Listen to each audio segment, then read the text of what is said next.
Welcome, one and all, to the very first episode of Explaining Comics. Badly. Today, I will be summarizing the events of Avengers Disassembled, for all of you who cannot be bothered to read it for yourselves, and I respect you for that.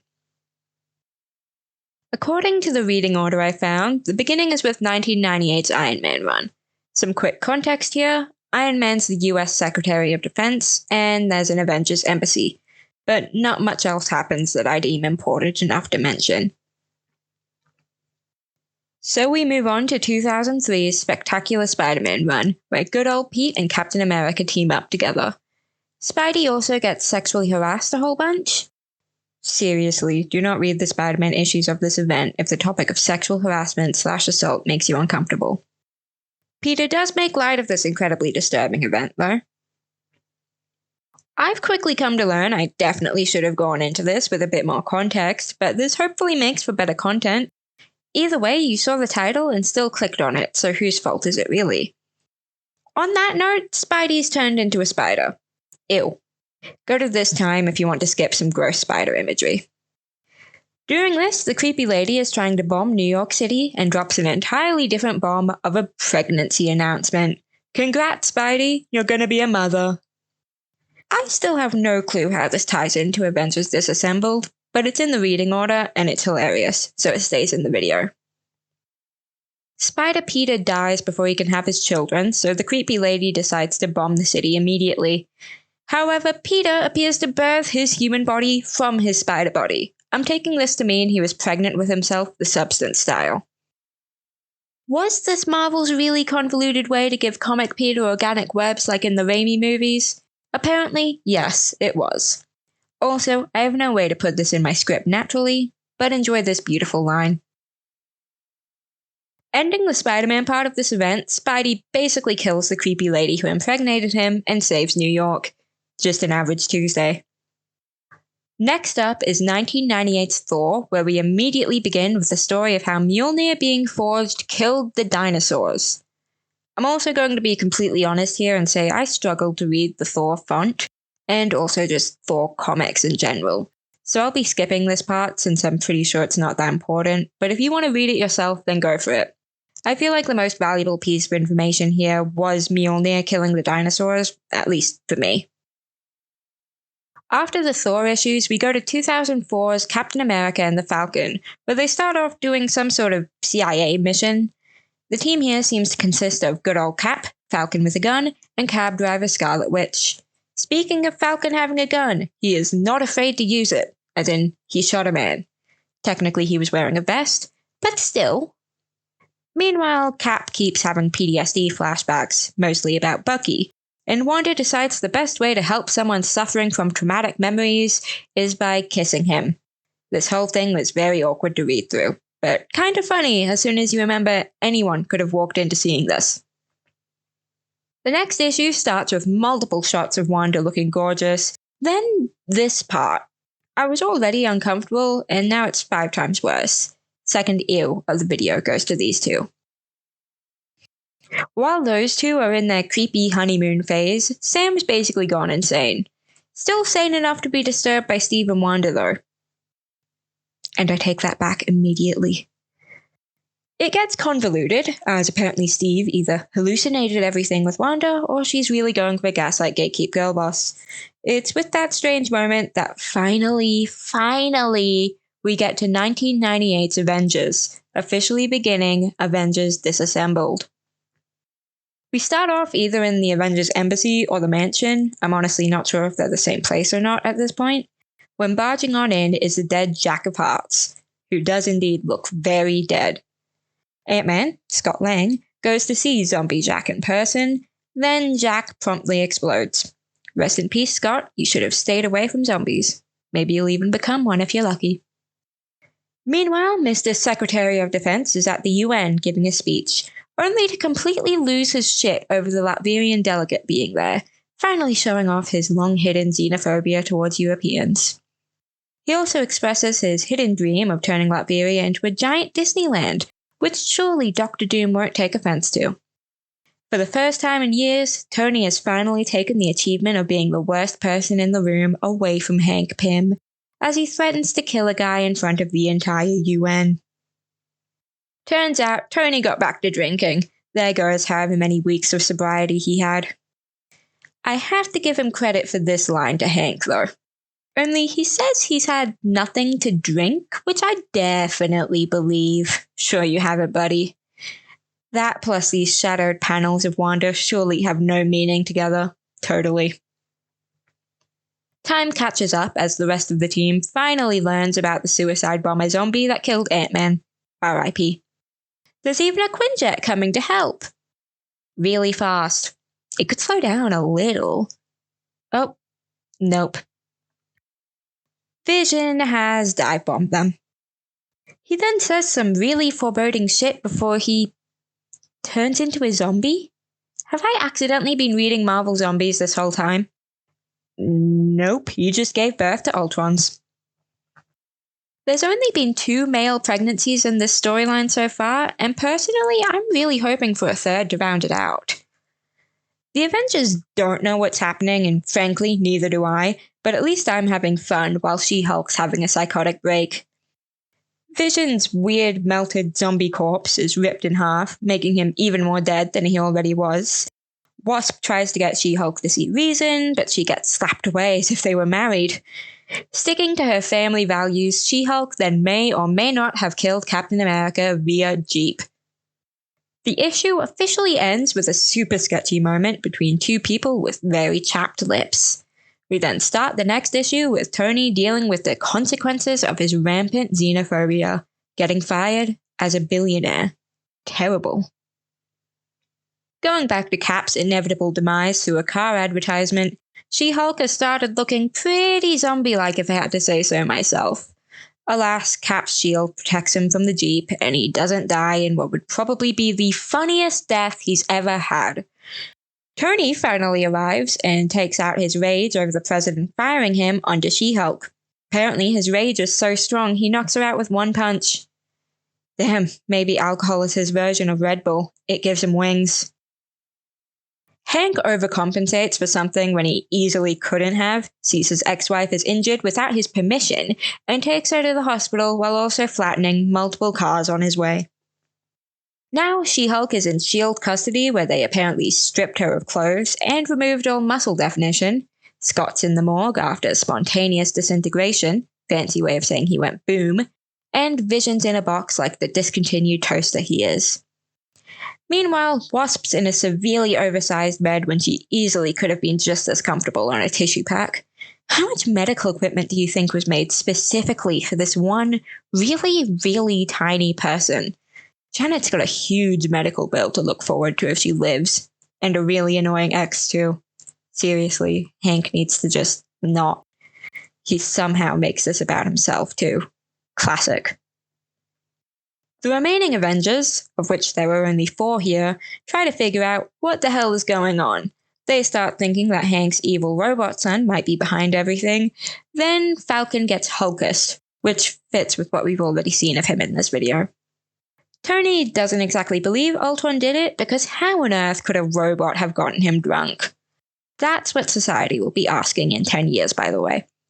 So he starts to tell the team about his embarrassing little uh-oh moment at the UN when Hank barges over to tattle like the loser he is. Luckily, Tony has the brain cells between the 2 geniuses and pieces together that all this bad shit happened at basically the exact same time. But yeah, just a coincidence. Keep yelling about whitewashing, Hank. Sadly for Mr. Pym, everyone else believes Tony, except Hawkeye, who has daddy issues. This causes the tipsy recovering alcoholic to leave, and I'm not sure what the laws are for drinking and flying in an Iron Man suit, but it seems morally questionable. It's only after Tony's gone that Hawkeye says he believed him, which sure would have been a good thing to say 30 seconds previously. This leaves Hank as the odd man out, but no one cares about his opinion because he keeps talking about politics while alarms go off. Well, that's a hell of a lot more people to not keep up with. Also, having the practically naked man right in the front sure is a choice. We're starting this next issue off strong with confirmation of what I already suspected. Someone's gonna croak. Speaking of people croaking, Fury is sick and tired of all these people walking around his crime scene. or at least stretching around it. Sometimes I forget how weird Mr. Fantastic's powers look. I then spy a gadget that gives me flashbacks to Totally Spies, while Iron Man gets publicly humiliated, once again. This causes Hawkeye to go real AGAB. All government are bad. Which I did not think through grammatically. Interrupting myself here to promote my Patreon, which you should all check out and definitely not skip this segment. If you like this video so far and or my channel, then pretty please consider supporting me.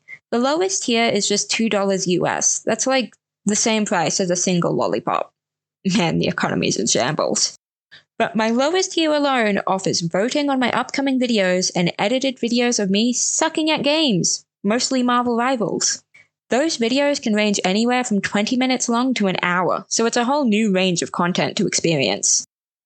My higher tiers get you your name at the end of my videos, all Twitch streams in full, my videos a week or even a day earlier than their YouTube upload, and all the scripts I've written so far and in the future. I'm a disabled content creator, and this is pretty much my only way to earn an income, so if you have anything to spare, then please check out my Patreon. Now we're back to the Avengers' terrible, bad, no good day that's gotten even worse. We now have aliens that apparently only they can see. Well, everyone except Daredevil, who I presume just goes along with what everyone else is doing. Yeah, if I was in that situation, I'd want to be Daredevil and ignorant too. Oh hey, Quicksilver's finally here. It's almost like the writers forgot he existed while focusing entirely on Wanda. Huh, that's funny. What's actually funny is Fury getting increasingly fed up with every single thing that's happening. Hercules and Spider-Man then try to capture one of the Kree, but the credit ends up going to Cap, who works with Fury to interrogate the dude. I don't even know how to word this, but the guy either disintegrates or gets raptured. His death or ascension causes a whole bunch of new guys, who all look identical, to beam down and fight. Fury's confused as to why these guys bothered to touch dirt. I think it's because it's an exotic commodity and humans should appreciate it more. But Fury thinks, and I quote, "It ain't right." Hawkeye appears and potentially says a slur against the Kree. I'm not sure. Yeah, calm down, Hawkeye. Violence is one thing, but bigotry is another. I'm more curious as to why Skrulls have shown up, but Clint's on fire now. And he's jetpacking to the ship. And he's blown himself up. Does this count as a racially motivated attack? Either way, this makes the Kree retreat, and somehow Cap finds Hawkeye's perfectly intact bow. It's only now that Doctor Strange bothers to show up, actually early compared to all other doctors, and he reveals that the Avengers are all idiots, and magic's behind everything. Wow, I wonder who's doing this. We start the final issue with a flashback of Janet and Wanda having a girl talk by the pool, talking about all that cutesy stuff, like blood. As an aside, Clint's here wearing something absolutely ridiculous. Felt the need to include that. Apparently Janet and Clint have been hooking up, so she starts talking about kids to Wanda. I repeat, talking about kids to Wanda Maximoff. Red alert. Janet screwed up big time, but she really needs to pee, so she'll deal with that later and definitely not forget all about it. You can tell we're back in the present by how everything's on fire, destroyed, and covered in blood. Just like home. The good doc has to explain what's going on to a bunch of idiots. No wonder people think superheroes should have qualifications. I'll do that video later. Anyway, Strange is giving excuses for being late. He had 3 other patients to see due to the backlog he made by eating lunch. He's also really dragging this out. Drama king. I mean, an easy way to figure it out could just be a head count. They basically have every hero there except for the X-Men. Agatha alert! Be warned by MCU viewers, what you're about to see is a beauty greater than Catherine Hahn, one that simply could not be copied in live action. I'm sure you know of her husband, Scrooge. Wanda gets super dramatic about these children of hers and takes it out on some poor old lady. Back in the present, the Avengers are in denial, again proving my point that they should at least have an IQ test before becoming heroes. Fury makes a bunch of meaningless statements while Spider-Man says the most incriminating thing of the bunch. She married a robot. No offense. They start to finally piece things together when Wanda's kids are mentioned and Beast is suddenly there. I can say for a fact I never saw him in the background before this. Strange is in shock as the Avengers basically give a recap for those who didn't read the previous comics, so for me, and you lazy guys watching this doctor sucks as apparently he can't bring people back from the dead and gives even more exposition when they could actually be doing things instead. Stephen is about as fed up with these people as I am, while everyone else is extremely deep in denial, like losers. I take back any good thing I ever said about Tony Stark. Strange is now the smartest man in the area, and he's technically not even there. Okay, I'm beginning to think everyone sucks, as Stephen's just started up story time. Yep, we all know Wanda's mentally ill. Next! I will admit that's a cool collage, though. It's finally time to actually do something now. Nope, we're seeing Wanda's perspective now. The crazy lady in red made dinner for her kids. Aww. And the rest of her fake family's there too. So sweet. Sorry, sir, Captain, you weren't invited. See, you're upsetting the kids. I'll have to ask you to leave. Steve keeps on saying ridiculous things like none of this is real and you don't have children. Personally, I think he's jealous because he wasn't invited to dinner. Hey now. Hey now. Maybe the kids just take after their mum voice-wise. Otherwise, I don't know where that hair color came from.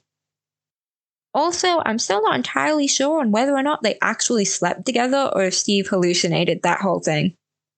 That sure would be awkward to bring up right now if he did. Actually, I'm giving Steve permission to kill a kid. Specifically that one. I don't like that look on his face. Oh my god, the child summoned Nazis. Serves you right, Steve, you party crasher. Look, she's just super protective of her very real children made of human things, like bones and other stuff. Oh, is this comic gonna make me dislike Carol Danvers? Because her going from Wanda couldn't possibly have done this all the way to how dare you kill all these people, it's agitating me. When the hell did Rogue get here? Oh, okay. Turns out I got excited for no reason, but I can settle for a fake Rogue. Now I'm pretty sure Wanda has created about half of the X-Men as well as the Hulk, so there's no way the Avengers are winning this through combat. Also, where did Quicksilver go? Probably the only person who could talk Wanda down? Ah, yeah, that's right. The writers forgot he existed again. That makes sense. At least Wanda's looking super cool right now. Even her totally real children think so. Stephen appears, interrupting Wanda's glam moment by staging an intervention via magical violence. Wanda simply doesn't have the time for this, so she just creates Dormammu to fight Strange instead. Easy life hack. I feel obligated to repeat, this could have all been prevented by the writers remembering Wanda's not an only child.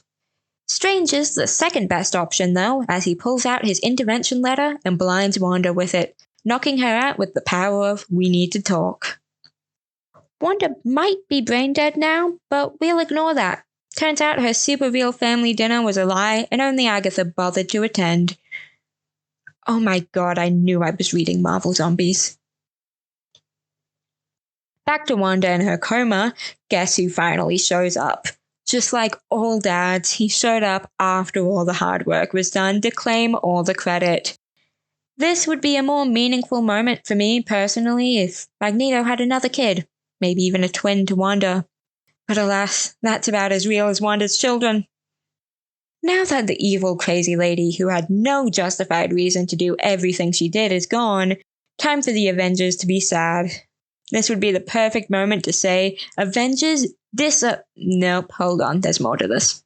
Hey! They remembered Quicksilver exists! In a flashback, but still. Apparently, the twins joined the Avengers through a newspaper ad. No wonder they have so many idiots in the team if they put it in the job listings of a paper. This flashback seems to be about how Pietro was the one who got Wanda to join the Avengers in the first place, making it even more annoying to me how he barely even appeared in the background of this whole event. Are you telling me they joined the Avengers through writing a letter? Man, how many job applications a day was Tony getting? Holy shit. He even picks them up off the boat. Damn, I bet this job comes with a hell of a dental plan. The event, or at least this video, ends with Cap's kooky quartet and one last Avengers Assemble. If you like this video, then please actually press the like button and take a moment to consider subscribing. The moment's over. You better have subscribed.